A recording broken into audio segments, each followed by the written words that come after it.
Hey everyone, welcome back to the channel. In today's video, I'll show you how to hide your active now and activity status on Instagram. If you don't want other people to know when you're online or when you were last active, this setting is perfect for you. It only takes a few seconds to enable, so let's get started. First, open the Instagram app on your phone. Now tap your profile picture in the bottom right corner of the screen.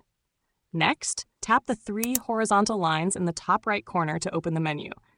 Scroll down until you see the How Others Can Interact with You section. Then tap Messages and Story Replies. Now select Show Activity Status. You'll see a toggle called Show Activity Status.